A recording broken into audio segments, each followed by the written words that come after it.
she makes the distinction between bhakti and gyan.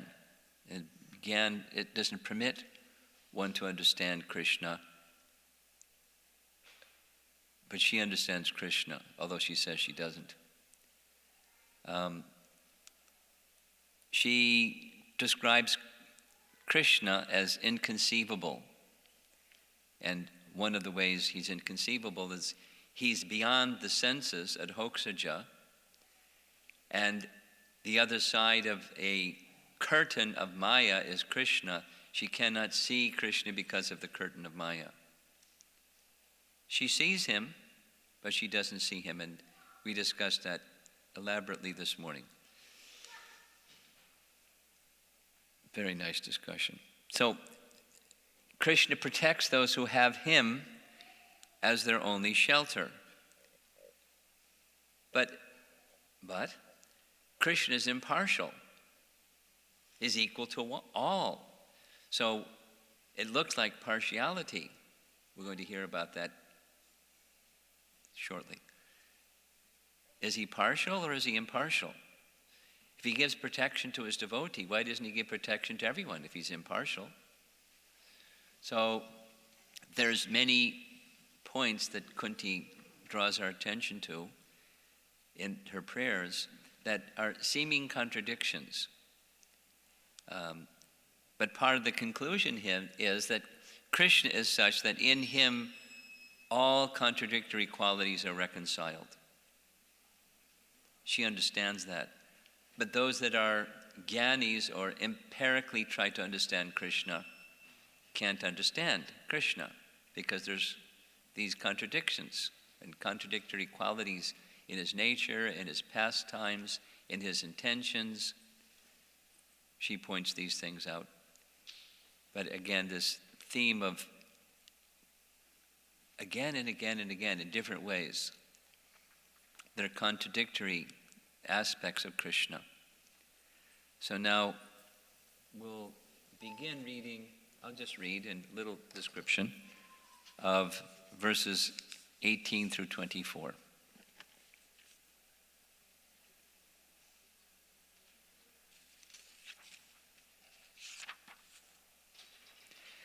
Srimati Kunti said, O Krishna, I offer my obeisances unto you because you are the original personality and are unaffected by the qualities of the material world. You are existing both within and without everything, yet you are invisible to all. There's a big contradiction. He's inside everything, outside everything, but invisible to everyone. She qualifies what does she mean by invisible, because there are persons that saw Krishna but didn't understand Krishna, and she includes herself as one of them. She understands better Krishna as the Supersoul than she does Krishna walking around amongst them. What to speak of Krishna's pastimes in Vrindavan. So it gets into rasa as well. But just for starters, he's inside everything and outside of everything, and yet he's not visible to anyone properly.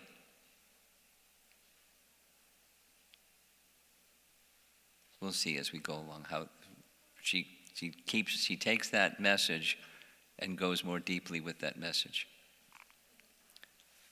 Then there's the earlier part is this other contradiction. He's the original personality. That means from him everything comes. So that includes prakriti, material nature. So material nature comes from him because it's part of everything, but he's not affected by it. And that's his uniqueness, because we're affected by it. And we're also not the source of where everything comes from. So he's distinct. Because he has this distinction, Kunti is therefore, I'm offering my obeisances unto you. Text 19. Being beyond the range of limited sense perception, that's idhoksaja, You are the certainly, eternally, irreproachable factor. Irreproachable. We discussed that. Means no fault. There's no fault in you in any way whatsoever, including specifically, you hide yourself. And there's no fault in your hiding yourself behind the curtain of Yogamaya. Even for Kunti, she doesn't properly understand. The resident of Vrindavan don't properly understand. The non-devotee doesn't understand. The Jnani doesn't understand. Who understands? And who's going to decide who's right? We discussed that this morning. And we'll hear some more. You are the eternally irreproachable factor covered by the curtain of the deluding energy. You are invisible. Same term as the first verse. You are invisible to the foolish observer, exactly as an actor dressed as a player is not recognized. So in a drama, well, commonly in our ISKCON dramas, we know who the actors are. But sometimes there's dramas when you don't even recognize, who is that? So Krishna's like that. And there's a metaphor, the actor dressed as a dramatic player, you'll see a slide in a few minutes. The Lion King put on at Broadway, and it's done with these big masks, and the lion faces the lioness or tiger or whatever it is the story goes, and behind the mask is the person. So it's the mask growling at the other mask, but behind is a person. So similarly, behind the material energy is the Supreme Person. And people don't see the Supreme Person because of the mask or the costume of the dramatic player. But it's actually behind everything is Krishna. And Vishwanath Chakravarti Thakur gives this other example. Again, I'm going to show this slide because I like it. There's a slide of a puppet on strings, like a marionette. Not the puppet that goes on your hand, but the one that's moved by strings. And the image is a puppet that's playing a violin. And actually, the puppet plays the violin, and he plays a violin tune. But it's not the puppet playing the violin, it's the puppeteer that's moving the strings so the puppet can play the violin. But the audience doesn't see the puppeteer, they just see the puppet playing the violin. And it's, apparently he plays good melody. Moves his fingers upon the frets and plays the bow back and forth and plays the violin. Similarly, this whole material creation is the deluding potency of Maya covering us from understanding and seeing Krishna, because he's not understood or seen by the blunt material senses. He's covered by the curtain of Maya. Exactly what the verse is saying. That was text 19. Here's 20. You yourself descend to propagate the transcendental science of devotional service unto the hearts of the advanced transcendentalists and mental speculators who are purified by being able to discriminate between matter and spirit. How then can we, women, know you perfectly? Modern, whatever you call it, political correctness these days, they don't like this verse because, equal rights and all that stuff. But it's not self-deprecating. She's, in one sense, saying, however qualified somebody may be to understand and discriminate properly between matter and spirit, that requires sharp intelligence, sharpened by sense control and mind control. Most people in this world can't do that, but some people can do that. And if years and years and years of austerities and penances and purification and study of the scripture to understand matter and spirit, there's purification involved. But such purified persons can't understand you. Although you descend to help them understand you, they can't understand you, so what to speak of us? But the flip side is actually she does understand, and she does understand in the strength of her bhakti, Krishna's position, and her humility. Because before you have bhakti, how can you have devotion for someone, Krishna or anyone, unless there's some humility? You'll compete with that someone. You want to do better than that someone, or at least, compete with them, even if you don't win. That's our material way of living. Competition for supremacy. In the business world, or just in the survival of the fittest, right? Compete. So who's going to engage in service to someone if you're not humble? So she's a great exemplar of humility, Kunti. And because of that, many things are revealed to her that to the transcendental aspirants and the great yogis and ascetics can't understand, because their approach is the wrong approach. But she's saying it in a very humble way. If they can't understand, how are we to understand? But she keeps going, because even what she's going to say, even with her devotion, she can't understand. You'll see. Text 21. Let me therefore offer my respectful obeisances unto the Lord, who has become the son of Vasudeva, the pleasure of Devaki, the boy of Nanda, and the other cowherdsmen of Vrindavan, and the enlivener of the cows and senses. So although she can't understand him, she does understand him. And therefore, I'm just going to offer my respectful obeisances and praises unto you.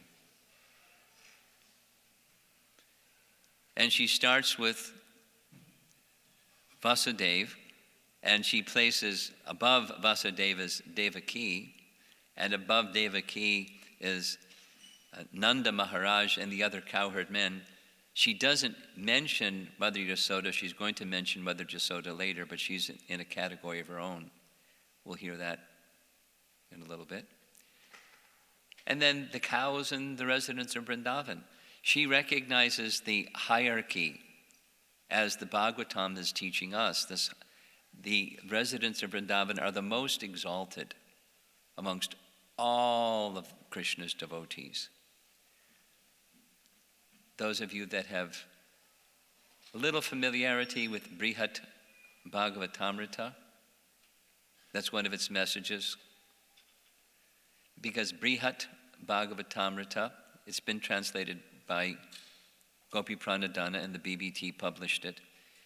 It's 2 parts. Narada, in the first part, is searching for the greatest recipient of Krishna's mercy. Big volume. And the conclusion is the residents of Vrindavan. It goes through so many places and persons and reaches that conclusion. Krishna states, to the queens of Dwarka, in Narada's presence, in Uddhava's presence, and everyone's assembled. Satyabhama is absent. So Krishna sends someone to scold Satyabhama. Send that Satrajiti, the daughter of Satrajit, to come here at once. She's being haughty. So she comes. She's the left-wing queen. She comes, and Krishna explains the love that he feels for the residents of Vrindavan because of the love that the residents of Vrindavan feel for him, the exaltedness of their love for him, which fits in with one of the messages we're going to hear shortly about, is Krishna partial or impartial? He's reciprocating with the love of his devotee, that's Krishna. Or even a non-devotee, he's reciprocating with the attitude or regard that everyone has towards him, that's Krishna. So Kunti recognizes the exaltedness of the residents of Vrindavan. So the second part of Bihad Bhagavatamrita, it's in 2 parts, 2 volumes, like big. And the conclusion is the same. The residents of Vrindavan are the most exalted of all of Krishna's devotees. The Bhagavatam wants to take us to that stage of love, and it's happening right here in chapter 8 of Canto 1. In simple language, but the message is there. The exalted position of the residents of Vrindavan amongst all the greatly fortunate devotees of Krishna. They're all greatly fortunate. And the residents of Vrindavan are most exalted. Text 22. My respectful obeisances are unto you, O Lord, whose abdomen is marked with a depression like a lotus flower, who are always decorated with garlands of lotus flowers, whose glance is as cool as the lotus, and whose feet are engraved with lotuses. So, Pankaja is repeated 4 times. That's a literary ornament, alliteration. We're repeating the same consonant sound again and again and again as an embellishment of poetry. And Kunti is meditating on the symbol or the emblem of a lotus to remember Krishna. And Prabhupada explains, we covered this, because Krishna has these marks of lotuses on his feet, both left and his right foot, both have the same mark of a lotus. That's one of the reasons you're asking what's the meaning of lotus, because Krishna has lotuses marked on his feet, along with other markings. He has lotus feet. But he stands on a lotus, or the whole of Goloka is a lotus. So that's where he is on a lotus. So this image or symbol of a lotus for a devotee of Krishna, for some people it means it's symbol of peace or harmony or tranquility or the beauty of nature or something like that. But for a devotee, it reminds one of Krishna, just seeing a lotus or thinking of a lotus or this image. The abdomen, of depression of his abdomen, from that a lotus comes, Garbhadakshay Vishnu. He wears a garland of lotuses, his eyes are like lotuses, petals of a lotus, and his feet are marked with a lotus. So she's honoring Krishna that way.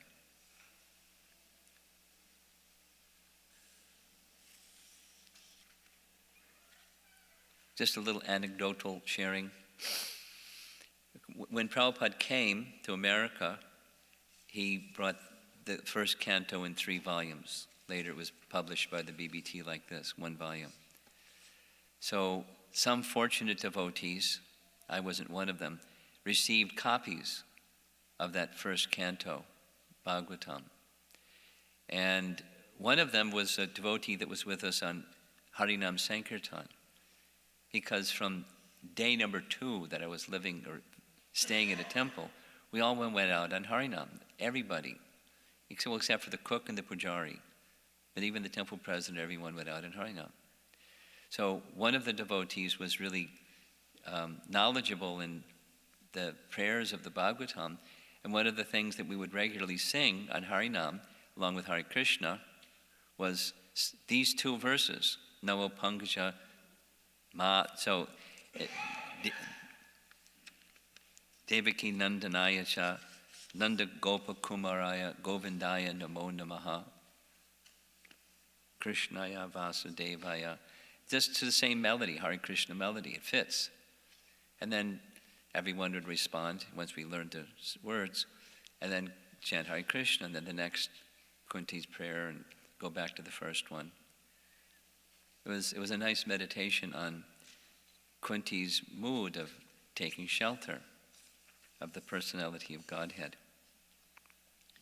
Okay, text 23. We're almost there. O Rishikesha, Master of the senses and Lord of lords, you have released your mother Devaki, who was long imprisoned and distressed by the envious King Kamsa, and me and my children from a series of constant dangers. So she's getting into now this quality of Krishna's of extending his protection. And Devaki is her sister-in-law, is her brother's wife. And her brother and Devaki were father and mother of Krishna. So Krishna protected Devaki from the wicked Kamsa, protected her 8th child. Krishna protected Devaki from Kamsa and killed Kamsa and released her from prison. So he was protected. They were protected by Krishna. And she, Kunti, her sons were protected. But the commentary says, Krishna was more kind in his giving protection to Kunti than to Devaki. Devaki was his mother. But the first 6 children of Devaki, they were killed by Kamsa, and the 5 children of Kunti were protected again and again and again. And the reason was Kunti didn't have her husband after the children were born. She had no husband, she had no protector. So Krishna was her only protector. She was in greater danger and greater difficulty having no protector, so she received more of Krishna's mercy than Devaki did. So the message is, if danger comes your way, thank Krishna, because you'll get more of his mercy that way. Now it's easy to say that, but Kunti says that, and we're going to hear Kunti say that some more. Part of the reason I'm covering these verses is because where we're going to begin with 25, that's where she's praying for more, which is, a very famous verse and very puzzling, not so easy to understand. Why would somebody pray for difficulty? Text 24.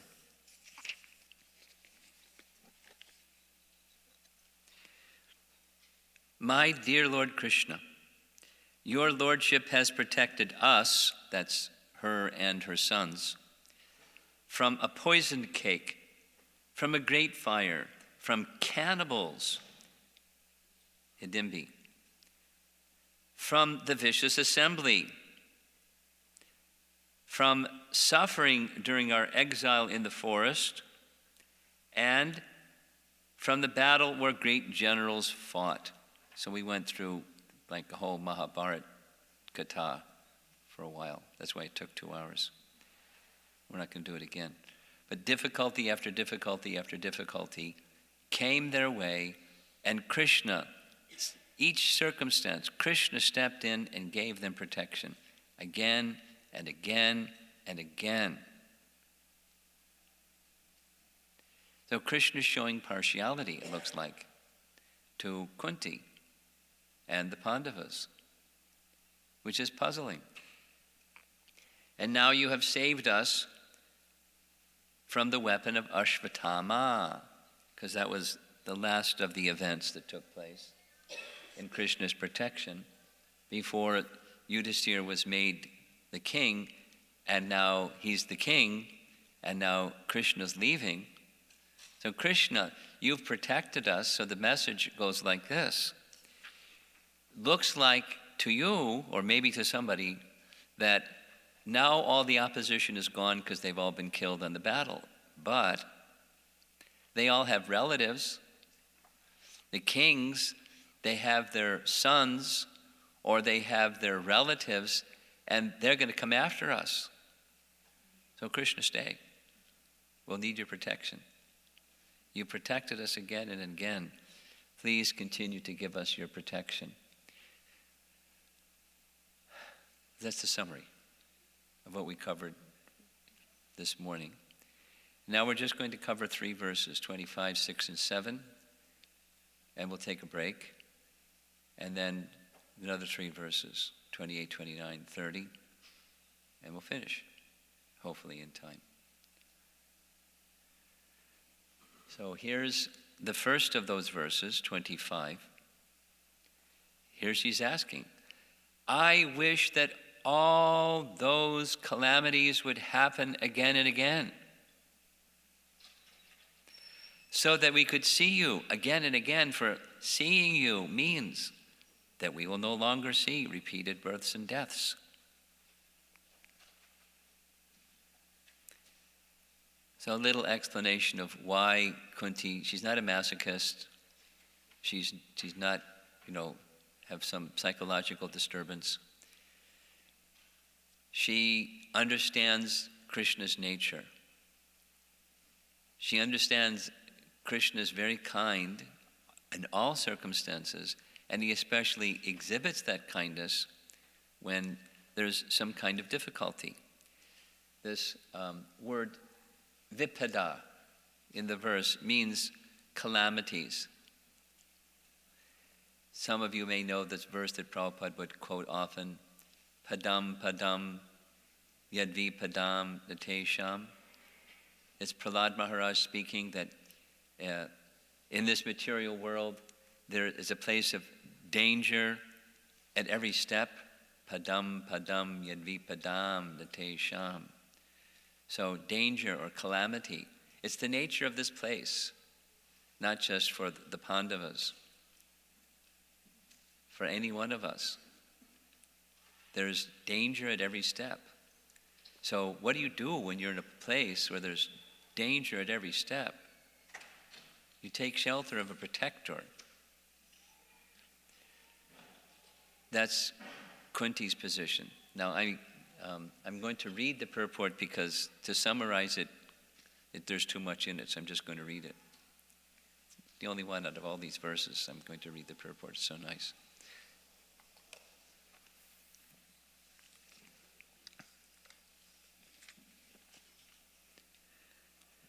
Generally, the distressed, the needy, the intelligent, and the inquisitive who have performed some pious activities worshipped or begin to worship the Lord. It's a Bhagavad Gita verse. Others who are thriving on misdeeds only, regardless of status, cannot approach the Supreme Lord due to being misled by the illusory energy. Therefore, a pious person, if there is some calamity, there is no other alternative than to take shelter of the lotus feet of the Lord. Constantly remembering the lotus feet of the Lord means preparing for liberation from birth and death. Therefore, even though there are so-called calamities, they are welcome because they give us an opportunity to remember the Lord, which means liberation. This is the message here is very, very valuable for all devotees, because from time to time we have, in our relationships with other devotees of different natures, somebody goes through a difficulty in life. It's invariable because it's a place where there's difficulties. So the understanding here is one of many that will help you be a soft shoulder and offer some wisdom, not just, empathy. I feel for your difficult circumstance. But, elevate consciousness through Kunti's message and Prabhupada's purport. That's why I'm reading it. One who has taken shelter of the lotus feet of the Lord, which are accepted as the most suitable boat for crossing the ocean of nescience, can achieve liberation as easily as one leaps over the holes made by the hooves of a calf. Again, it's a paraphrasing of Bhagavatam verse. Very difficult to cross the ocean of material existence, but by surrender to Krishna, that ocean shrinks to the size of the water in the hoofprint of a calf. It doesn't say to zero, but it is significant in comparison to the boat of Krishna's lotus feet. You're already on the other side. The volume shrinks compared to the shelter of Krishna capacity. Such persons are meant to reside in the abode of the Lord, and they have nothing to do with the place where there is danger at every step. Shelter in Krishna. The material world is certified by the Lord in Bhagavad Gita as a dangerous place, full of calamities. Less intelligent persons prepare plans to adjust to those calamities without knowing that the nature of this place is itself full of calamities. Kind of repeating so the message is clear. They have no information of the abode of the Lord, which is full of bliss and without trace of calamity. The duty of the sane person, therefore, is to be undisturbed by worldly calamities, which are sure to happen in all circumstances. Suffering all sorts of unavoidable misfortunes, one should make progress in spiritual realization, because that is the mission of human life. The spirit soul is transcendental to all material calamities. Therefore, the so-called calamities are called false. Gives an example.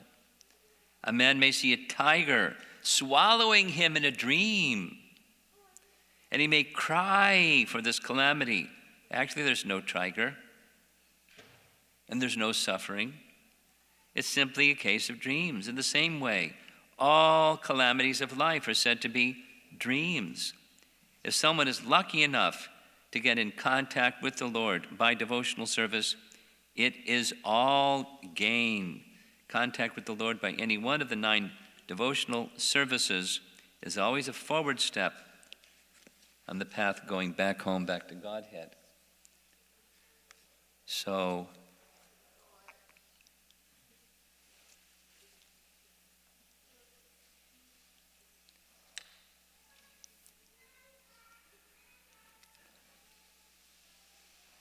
an example of this, again making reference to Brihat Bhagavatamrita, is in the part 1, that's where Narada is searching for the greatest recipient of the mercy of Krishna.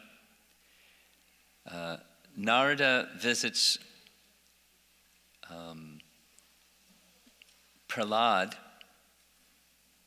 and Prahlad says, no, I'm not the greatest recipient. I just remember Krishna, I don't do much service. But Hanuman, he does so much service. He is the greatest recipient of the mercy of the Lord. Go find Hanuman and take shelter of Hanuman. Hear the glories of Hanuman, and describes the glories of Hanuman. So Narada goes to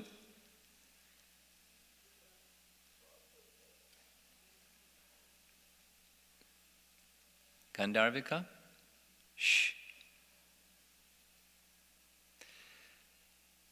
Hanuman hears Narada's description of his glories.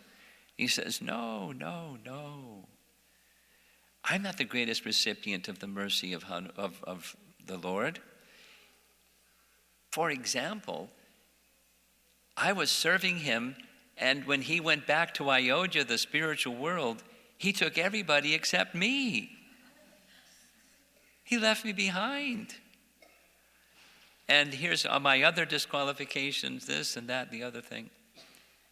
But if you really want to know who's the greatest recipient of the mercy of the Lord, it's the Pandavas. They're in constant association with Krishna. And he describes the glories of the Pandavas. So Narada goes to the Pandavas. He says, Hanuman, come with me. He said, yeah, I want to see the Pandavas. Then no. I'm just a monkey. We'll go to the royal palace and I'll do some monkey activity and embarrass everybody and make a fool of myself, and I'll just stay here and chant the glories of Ram. You can go. So Hanuman stays, and Narada Muni goes to see the Pandavas. And he's so thrilled. All the things that Hanuman said about the Pandavas is true. They're having a Pandava conference. They're planning how to have the next calamity. Because they know that when there's a calamity, Krishna will come. And that's right when Narada walks in and they're discussing which is the best calamity to have. When they'll be sure to bring Krishna. So the Pandavas are like that, not just Kunti. They don't mind calamities at all. What they really want is Krishna's association. Here's Vishwanath Chakravarti Thakur describing this verse. These dangers are a great blessing to me. O Guru of the universe, to give benefit to us, you destroy unsteadiness caused by intoxication with material comfort, by giving the ointment of dangers arising out of your mercy. Through those dangers, we can see you. By seeing you, we no longer see the suffering of material existence. So the ointment of dangers, such a nice metaphor. Somebody has a cut, so you put some antiseptic ointment to take away so it doesn't get infected. We have this infection of material comfort or wanting happiness through sense pleasure. Something.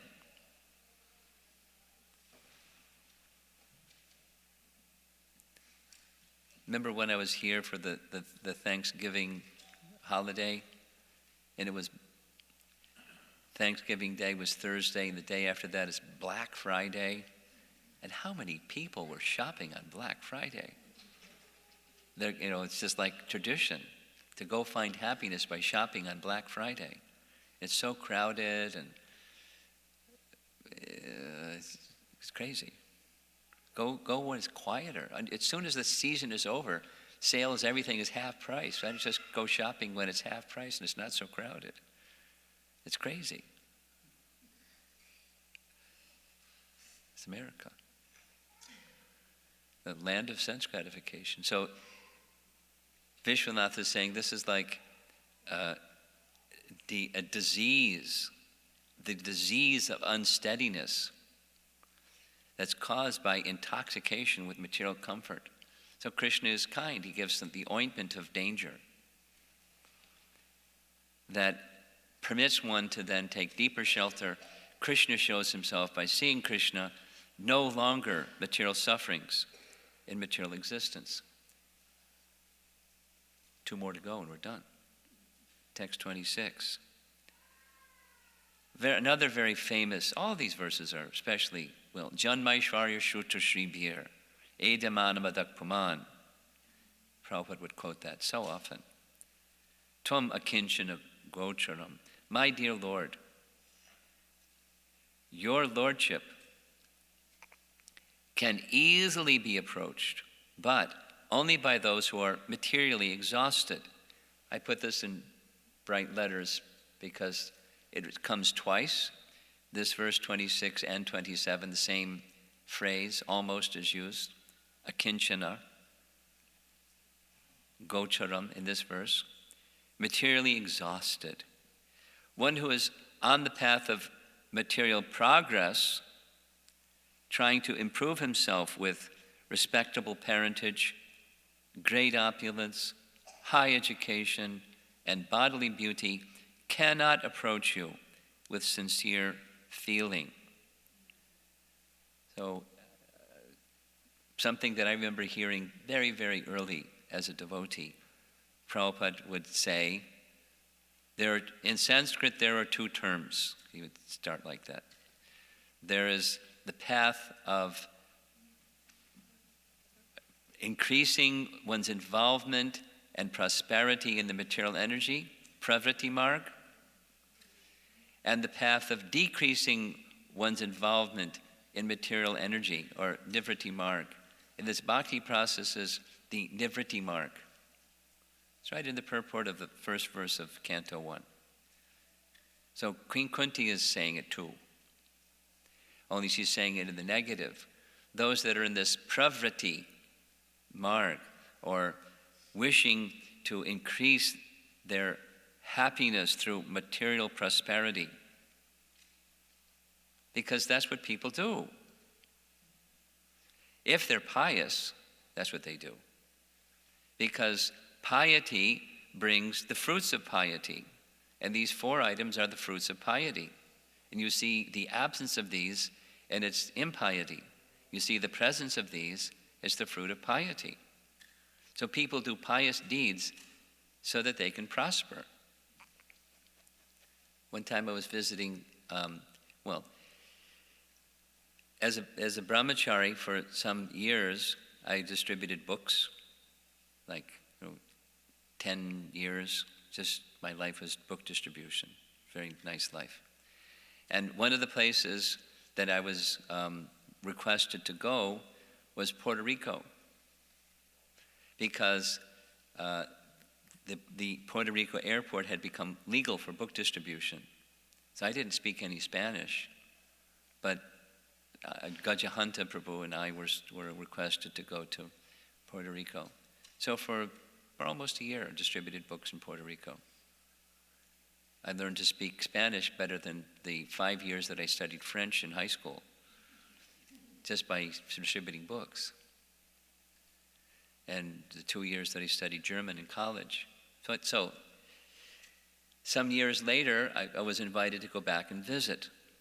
And the place where they have the temple now is called, it's in Garabo.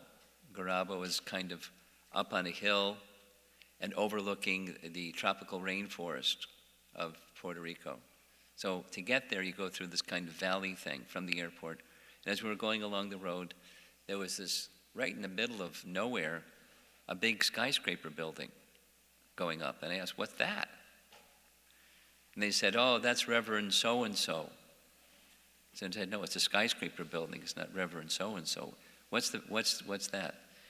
Said, right, you see that little building next to the skyscraper? That's a church. And Reverend so-and-so has become really popular because he says, God wants you to prosper. Come to church, pray to God for prosperity, and you'll prosper. And it works. The people go to his church and they pray to God, they prosper. So he then started this plan. I'll build a skyscraper. You can buy us a space in the skyscraper right next door, come over to the church every day, pray to God for prosperity, and you'll prosper.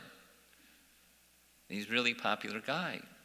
And they went on to say, the other Christian ministers in Puerto Rico, they don't like what he's doing.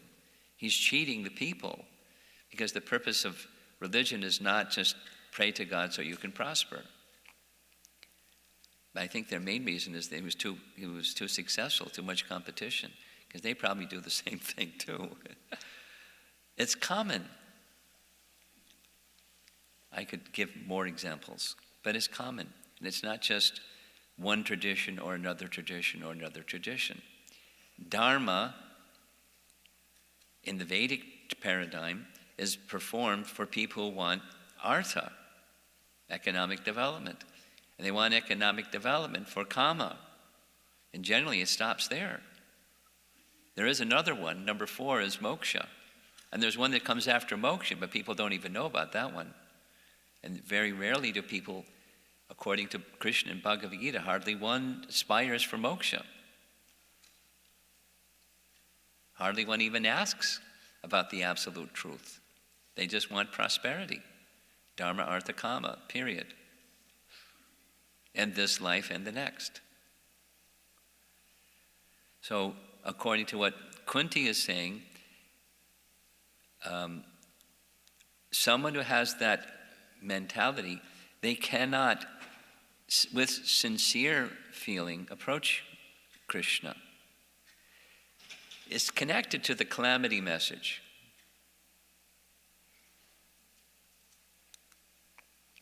So in the verse, there are these Eda Mana Badak Paman, the second line. Eda Mana, word for word, is progressively increasing. Like, enough is never enough. Whatever somebody wants to get, I'm earning X. If that day comes, then I can earn 2X. And then the person is earning 2X. And then as soon as they're earning 2X, they want 3X. It's never enough. Enough is never enough. There's no satiation. It's progressively increasing. And mada means intoxication or madness. So when the human being becomes mad in this way for material prosperity, that's the path of pravriti, or progressive sense enjoyment. I engage in dharma so that I get some piety, so that I can get some artha, so that I can engage in sense gratification. 1, 2, 3. Again, it's universal. But the Bhagavatam goes in the opposite direction. It's the path of nivriti, or as I become more progressively advanced in Krishna consciousness, my hankering for things will naturally diminish. I don't even have to try for it. It'll naturally happen. I may try for it, but it will happen anyways, because as the light goes on, darkness is dispelled. This darkness, this hankering for temporary things, is part of Maya. It's the trick of Maya to keep us chasing after respectable parentage. Just pick an image off the website of a king. I don't know which one he is. Looks like a British guy, maybe a German guy. Anyway, respectable parentage, not a Vedic king, but somebody wants that type of thing. Or great opulence. Or high education. And high education is an opulence that gets you, depending, some recognition of, oh, you're a very learned fellow. Or you can get a good job when you have a good education. That's more common. But, pride is another one that goes along with high education. Very, very commonly. And bodily beauty. I struggled with finding the right image for bodily beauty, I'll confess. But so I settled for Nefertiti, Egyptian woman that's an icon of beauty, recognized by some people anyway. Icon of beauty.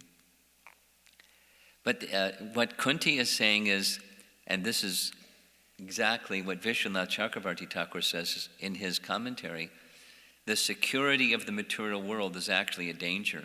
You take shelter of piety to get those things, means you take shelter of those things. It's a great danger, because you're abandoning yourself and the real self-interest. And you're becoming covered further and further and further from the sense of, what to speak of, contentment and peace, the possibility of recognizing Krishna and your relationship with Krishna. And in this verse by Kunti is this word avadatum, abhidatum, and it means to say the names of Krishna, say the names of the Lord. So you want to be a participant in Chaitanya Mahaprabhu's Sankirtan process. This following the path of Kunti is recommended, akinchana gochara. And the third verse, and then we're going to take our break, is text 27, where she uses akinchana vitaya. It adds another dimension. Besides materially impoverished, then you have something that's Krishna instead of matter. So my obeisances are unto you, who are the property, that's vittaya. You are the property of the materially impoverished. You have nothing to do with the actions and reactions of the material modes of nature. You are self-satisfied, and therefore you are the most gentle and are the master of the monists. So we see this word, kaivalya pataye. You're going to see that term again, the master of the monists. So Prabhupada begins the purport by saying, a living being is finished as soon as there is nothing to possess. Now the soul is never finished. The soul is eternal, so there's always going to be something that you possess. Therefore, he says, a living being cannot be, in the real sense of the term, a renouncer. So there's our renouncer friend. Giving up things of this world, becoming possession-less, but that person who's possession-less has something that he possesses, otherwise he'd go out of existence. So such a person may try to possess Brahman, or this position of kaivalya. This is a very fond term for the Mayavadis. In fact, it's the name that's given for Shankaracharya's teaching. Absolute monism. Kevala Advaita. Kaivalya. Absolute monism. So, possessing absolutely nothing. Well, we don't own anything, that's true. But Krishna is the owner of everything, and therefore, since we're in this world, the body that we have, and even the soul, we can't say we possess the soul, because the soul is Krishna's energy too. So one thing we can say that we do possess, and that's our relationship with Krishna. That's the one thing that we do possess, which no one can take from us, even Krishna won't take from us. It's our eternal property. Or Krishna, I am yours. This is the Vaishnava position of possessiveness. We possess our relationship with Krishna. Now, materially impoverished, I wanted to address that for a bit. Here's an image of Maharaj Yudhisthira with his 4 brothers. Interestingly, Bhima has a mustache and Arjuna has a mustache, but I don't know if they ever had mustaches. But the artist painted them. Interesting, Nakul and Sahadev don't. In any case, from Srimad Bhagavatam, Prabhupada's purport, he writes, when Maharaj Yudhisthira was ruling his kingdom, with the help of Lord Krishna and Arjuna, the opulence of his kingdom surpassed all imaginations of the opulence of the kingdom of heaven. So he was materially impoverished, not by, like this other fellow we saw in the other image, trying to give everything up. But he was in the position of understanding nothing was his. Whatever it was that was in the royal treasury or the opulence that was at his disposal was Krishna's. So he had no material shelter in all of that opulence. Or another standard example, fantastic example, is Maharaj Ambarish, stated directly in the verse, he achieved inexhaustible, unlimited opulence and prosperity on earth. His opulence rivaled that of Vaikuntha because he's a Shuddha Bhakta, according to Brihat Bhagavatamrita. He's in the category of Shuddha Bhakta. So he was completely in the shelter of Lord Narayana or Lord Krishna, and he had the opulence of Vaikuntha at his disposal. But it's said he didn't place any value in it more than one places value in a little pebble or stone lying in the street. If you walk out of the temple and head for the prasadam hall, you see a little stone on the sidewalk there. You're going to get excited? You won't even notice it. Inconsequential. In the same way, Ambarish Maharaj, such opulence, inexhaustible, unlimited opulence and prosperity, absolutely meaningless. Why? Because he had Krishna and his service to Krishna as his relationship. That was his possession. So there's this term in Sanskrit, anartha, things unwanted. Prabhupada speaks about it in the purport. By diverting attention to so many unwanted things, he uses the example of lipstick. For 15 cents you can buy, I don't know if you can buy it for that price today, but so many useless things in the market for people that you can't be happy without it, but they're useless. Human energy is spoiled by diverting attention to so many unwanted things without achievement of spiritual realization, the prime necessity of human life. So that's anartha.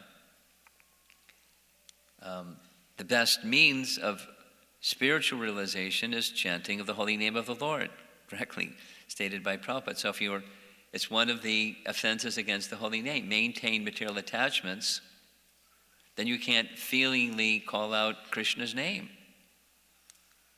That's really unfortunate.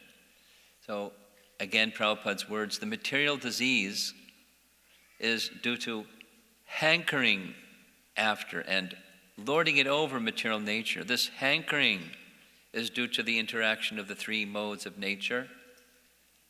One is hankering, thinking if I work hard, I'll prosper. Another is if I control people who work hard, I'll prosper. And both are being controlled by the modes of nature. Hankering for prosperity through material acquisition. But neither the Lord nor the devotees of the Lord have attachment for such false enjoyment. Whoops. What happened? What happened? There we go. Okay. There we go. So we're almost done. Vishwanath Chakravarti Thakur's translation of the verse. I offer my respects to he whose treasure is unalloyed devotees, who is devoid of material interest, who is disinterested in those who are not devotees, and who forgives his devotees, and who helps the devotees desiring liberation. He's presented it a little differently than Prabhupada has done. But Kunti is offering respects to Krishna, who has these various characteristics. And here's the last slide of this section. Here's just taking directly from Vishwanath's commentary. Those who do not have anything materially speaking, akinchana, but possess only you, who have a body of complete knowledge and bliss, are alone your unalloyed devotees. They are the abodes of prema, and are thus like treasures who should be hidden from everyone. I offer respects to you who possess these treasures of the akinchanas. Got it? You who possess these treasures of the akinchanas. And who are those? The Kinchana Vitaya folks. Those who have you, Krishna, as their possession. Krishna possesses them. Because they possess Krishna, they give themselves fully to Krishna. Krishna gives himself fully to them. That's what he's saying. But, someone might say, a doubting person, why are you speaking like this? The Kinchanas are poor. The reply, that's true. The devotees of the Lord do not have the wealth arising from the gunas of Maya, They have the Lord, who is devoid of all material enjoyment. Nivritta guna vrittaye. The Lord's attachment to the akinchana bhaktas has been described. Now his detachment from others is shown. Atma Ramaya. If the devotee makes offense to the Lord does not become angry. He remains peaceful. Shantaya. Showing mercy to his devotee, he also assists those devotees interested in liberation. Kaivalya Pataye. I like Vishwanath Chakravarti Thakur's commentary. It's very sweet. And he's just relishing the topic in a very, very nice way. The topic is Krishna. So various ways to appreciate Krishna and the devotees of Krishna. The lesson here in this section, just to very quickly review, 25, Kunti is praying for calamities again and again, because when the calamities come, you come, and when you come, we can see you, and when we can see you, then the entire material existence is wiped out. The entire misery of material existence is finished by seeing you. So bring the calamities. Sounds like a contradiction, but it's not. It's her mood of devotion. And so those that don't mind whatever the circumstance, as long as they can have Krishna's association, that's this akinchana gotra and akinchana vitaya. No material possessions, but they possess only Krishna. She's worshiping Krishna by saying, I take shelter of you, who are the shelter of those who have no material shelter. But they have you, and so they have everything. Everything that the devotee needs, Krishna supplies. He says it. It is true. In the Bhagavad Gita, Yoga Kshema Vahamyaham, whatever my devotees require, I supply. And whatever they have, I maintain. So we don't need to get into the protection program. Krishna does the protection program. We do sensible things. If you live in New York City, you lock your door at night. Prabhupada kept keys for everything. He lived in India. Keep keys for everything. Double keys, keys that lock the drawer, the keys that lock the lock that locks the drawer. When you live in India, you do those things. But, so he wasn't careless. But he understood that ultimately Krishna is the protector. So in service to Krishna, we may keep keys and locks. But we understand Krishna as our protector. He's our real shelter. The other shelters are sources of misery. They're false shelters. We will never find contentment and happiness and peace by those false shelters. So that's what she's saying. And then when one does take shelter of Krishna, we're going to hear after a 15-minute break what is the positive result of taking such shelter.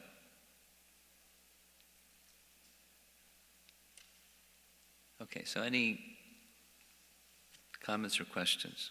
Pretty good. I said I would stop at 5:30 and we started late because of RT. Is there any comments or questions? Oops. Do we have the microphone? The portable?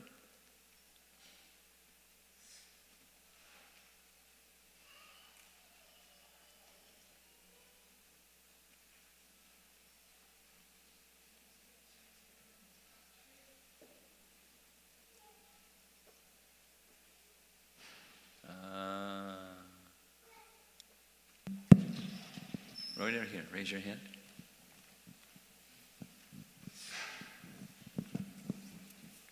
Hare Krishna Maharaj, thank you for class. My question was in regards to surrendering to Krishna, and if we halfway surrender to Krishna. Halfway? Okay. Yes. Or maybe in another sense, which is like in a similar sense, we are attempting to surrender to Krishna, but we're not fully there yet. Got it. How that impacts the ocean that we're trying to cross. Does it shrink halfway in response? Yeah, it shrinks halfway. We still struggle a lot. Okay. Prabhupada, say it the other way. Prabhupada said when you surrender to Krishna, 80%, 20%, 70%, Krishna gives himself to you, that same. So then you say the converse, he takes away the influence of Maya that much. Whatever the balance is, 30% or whatever it is. So we're still struggling as long as we're not in the position of full surrender. Okay? If we have time, I'm going to ask one more question really quickly. In one of your slides, I'm not sure if it was this one or another one. Okay, yes, it was this one. You said if the devotee makes offense to the Lord does not become angry. Does he ever become angry? And if so, when would he? He becomes angry, but his anger is transcendental anger. It's not the other kind, where he loses it. That's the kind that we know. We lose it. We get controlled by anger. He doesn't. He speaks angry things sometimes. Do you mind explaining a little bit about the nature of his anger and how it's transcendental? The difference between regular anger and transcendental anger? Yes. And what like I know there's so many examples, but maybe just like highlighting a couple examples of what would onset. You want examples or you want an explanation or you want both? If there's time. Well, one that comes to mind is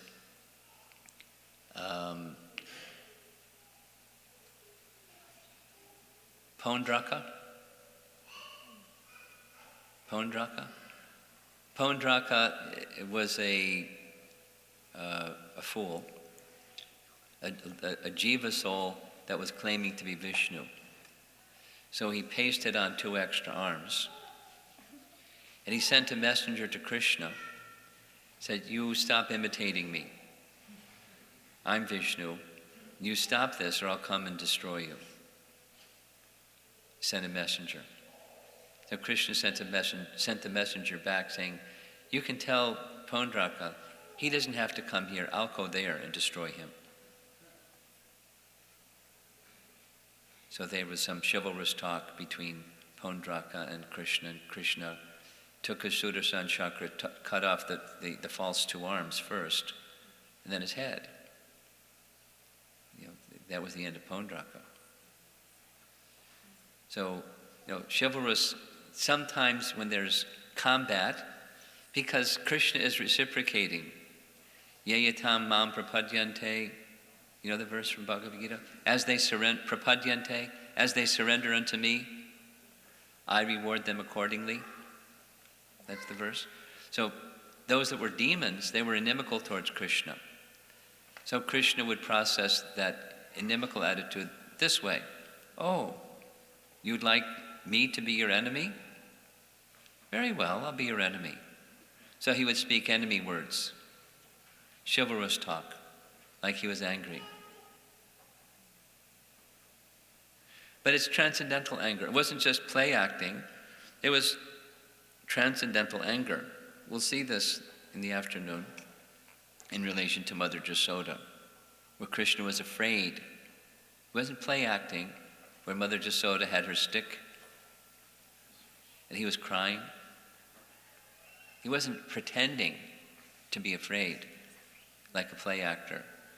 He was afraid of the stick in Mother Jasoda's hand because he was reciprocating with the love of Mother Jasoda. He's reciprocating with the demons when he would become angry. But he wasn't controlled by that anger. He was utilizing that anger to reciprocate with their regard for him. I'll give another example, something that I directly experienced, well, several. in New York, at the Henry Street Temple, before the Manhattan Temple, anyway, way back when we moved from Manhattan to Brooklyn, there was a Henry Street Temple. And at that time, there wasn't a Bhaktivedanta Book Trust, it was ISKCON Press. And the ISKCON Press started in Boston, but then it shifted to New York. But they needed some space, so they had a kind of like a warehouse space where the art department and the whole book production scene went on in a less expensive part of near the temple. So once a year Prabhupada would come, and there was this big festival of the different departments of devotees, one of them being the art department. They would carry their paintings that they worked on for a whole year. They waited for that the whole year. It was like the highlight of the whole year. So I was a temple commander during one of those years. They needed some people to carry the paintings into the quarters, so I carried one of the paintings. So I was in Prabhupada's quarters, and large room, and one after the next, the artist would hold up their painting or set it over here, and Prabhupada would say something to them or about the painting or how are you doing, and some just loving exchange. So I was seated, like if this was the table, I was seated right over there. And I saw Prabhupada reach, and there was a buzzer underneath the table that he pressed while he was speaking.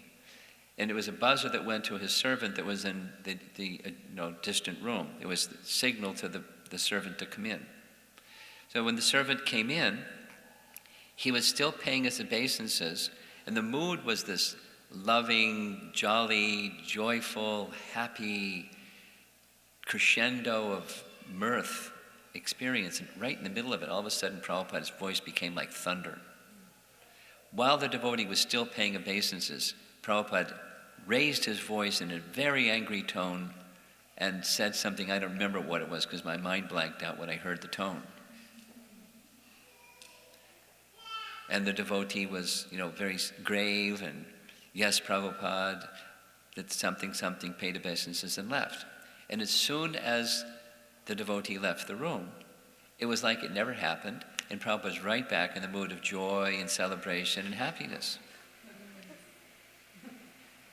So I didn't know what was going on. I found out later what was going on. That devotee was having a struggle with big Maya. Big Maya, and Prabhupada knew it, so he was like helping the devotee get out of Maya. But what I understood from that experience was Prabhupada was using anger for the circumstance. He wasn't controlled by the anger, he was using it because it was needed. And he had great love for that devotee. And the devotee couldn't hear a soft tone, so he gave the hard tone. And it was like, the visual was, he had a sword, and he pulled the sword out of the sheath and showed the sword and put the sword back in the sheath, and it was over. He was using anger to help his disciple. He wasn't controlled by it, he was using it in Krishna's service. That's transcendental anger. Hanuman used transcendental anger when he found Sita and he wanted to show the Rakshasas, the army of Ravana, Ram is going to come, you've done a very bad deed. So he, burnt Lanka and took a iron bar and smashed things and killed generals and made havoc. Transcendental anger. He wasn't controlled by it. He was using it in Ram's service. So for us, we should be very careful. Don't get into that using anger in Krishna's service position. We'll become controlled by it. So first become attached to Krishna, and then you can diversify how you engage things in Krishna's service. Okay? Yes? You have a microphone? Maharaj, I was thinking about this word akinchana. So to me it seems it being misunderstood a lot, and that's my case sometimes. There are two extremes to it. one side is that one is materially trying to become very prosperous, and akinchana means giving up those comforts. On the other hand, someone or like a devotee trying to give up immaturely things which are needed as to perform devotional service comfortably. So, could you please elaborate?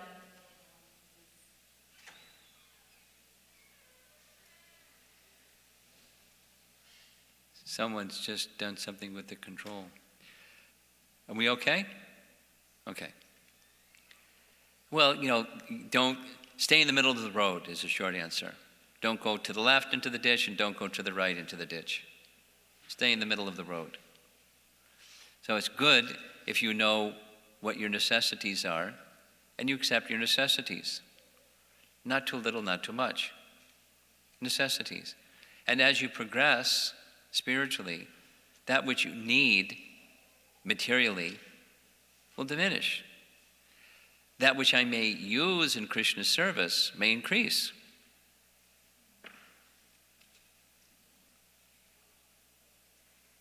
Let's take, get a computer.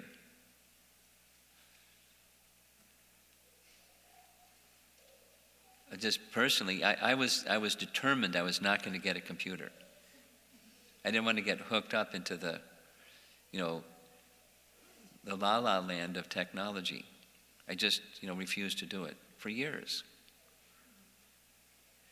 And then gradually, I had someone else do my correspondence. I used another technology. I used microcassettes when that period and gave to a secretary the microcassette.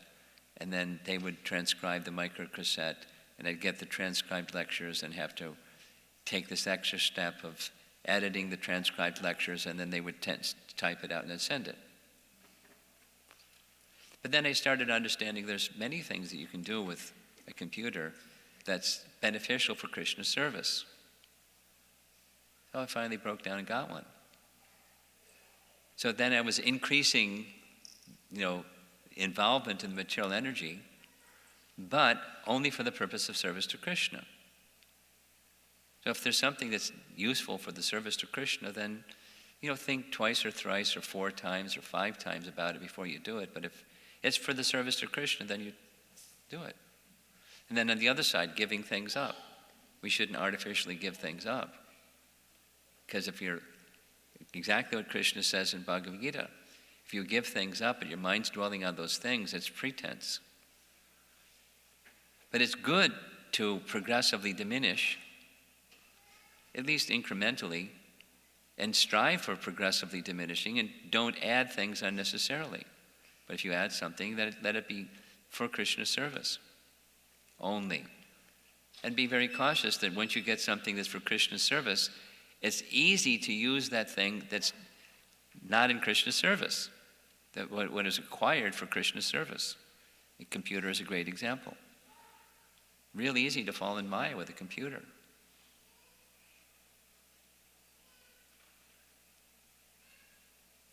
I've had people describe to me, they're spoiling their lives because of their computer and what they can do with their computer now that they know how to do things with their computer. So you stay in the middle of the road. Not too much, not too little. And progressively increase bhakti, which will naturally decrease involvement in matter. Nivritti. This is the path of nivritti. So again, taking the example of Maharaj Ambarish or Maharaj Yudhisthira, they had oodles of opulence, but they weren't disturbed by it. That's their spiritual qualification. We have to be very careful.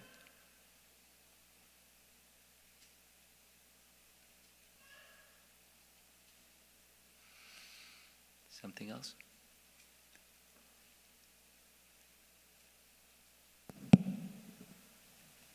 Anyone?